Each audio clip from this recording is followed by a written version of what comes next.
Every once in a while, it's nice just to sit down and relax. It's even better when you get to share time with good friends. You know, the kind of friend that doesn't judge, is supportive, and always has your six, but will call BS when you're full of it and you both laugh it off. The best are there should you ever call to help fight the demons that may come from a life of helping people who are going through terrible tragedies of their own.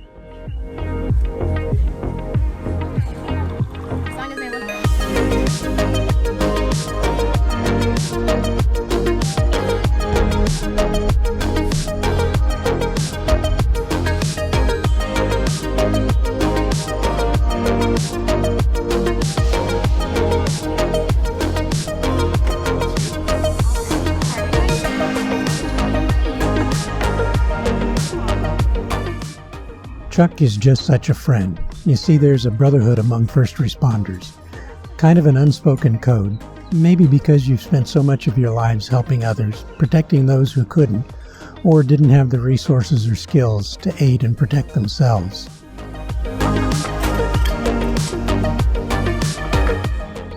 Who do we consider first responders? Why, of course, fire, police, EMS, military, corrections, dispatch 911, etc. And all the subcategories, those who have taken the oath. What do two old retired first responders talk about when they get together? Well, most of the time we laugh at how we manage to cheat death and dismemberment so often and still be here to talk about it.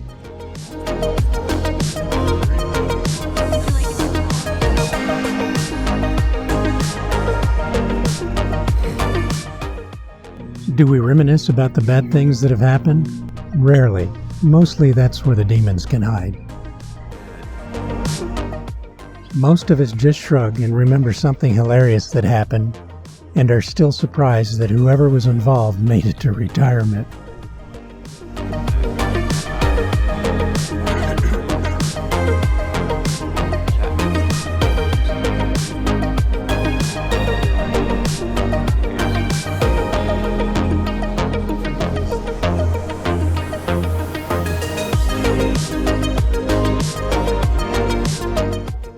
If one or both of your folks were ever a part of the military and in actual combat, you've probably noticed that it's a subject rarely brought up in public.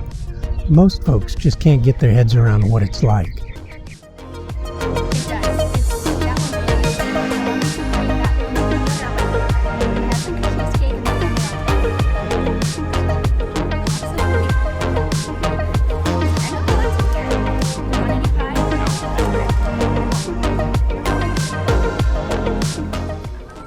To all those who have served, we salute you.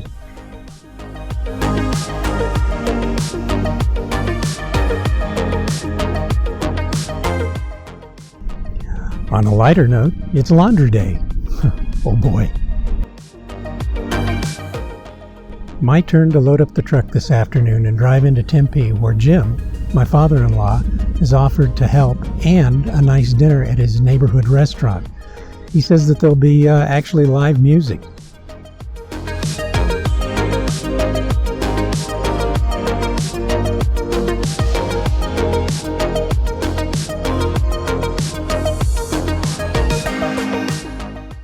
Pier 54, right on the water, hence the name, in the lakes of Tempe, Arizona, serving some really delicious gastronomy. I mean, everything on the menu looks delish. One thing I had that was awesome is the fish tacos. Outdoor seating right on the waterfront. The entertainment for the evening is a really swinging band that plays their rendition of all your favorites. They're called The Flare, and it's pretty appropriate for right at sunset.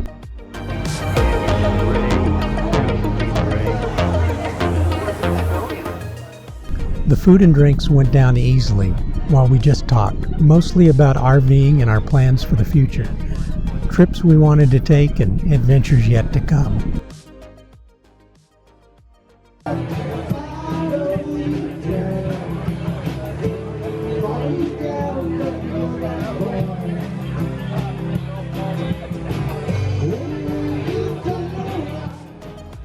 The band was tireless, and you have to really resist the urge to embarrass yourself by singing out loud to the tunes. The band is that good.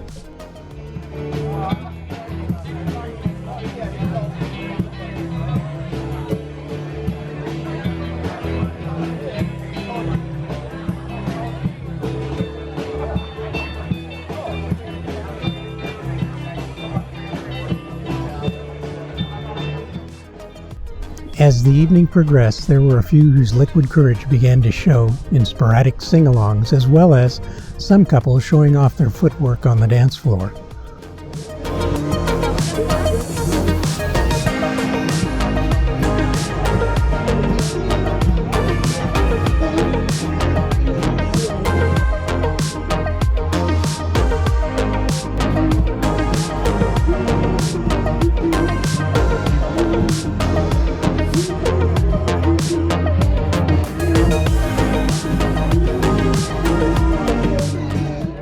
We stayed till around 8:30 p.m., then said our goodbyes to our server after settling up and headed back to Jim's to run the last load of laundry.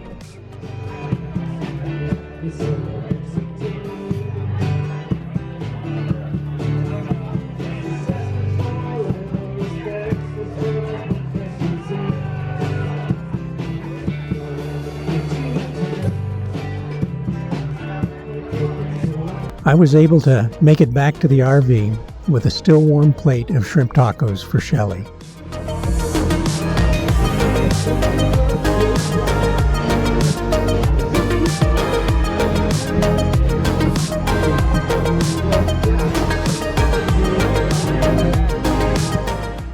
Everyday RVing is different yet similar to a sticks and bricks home. The best difference is being able to take that home to destinations that never seem to get old. Everything is a new experience, and you can make those experiences as cheap or as expensive as you want. So what are you waiting for?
If you like our videos, give us a thumbs up, maybe even a subscribe.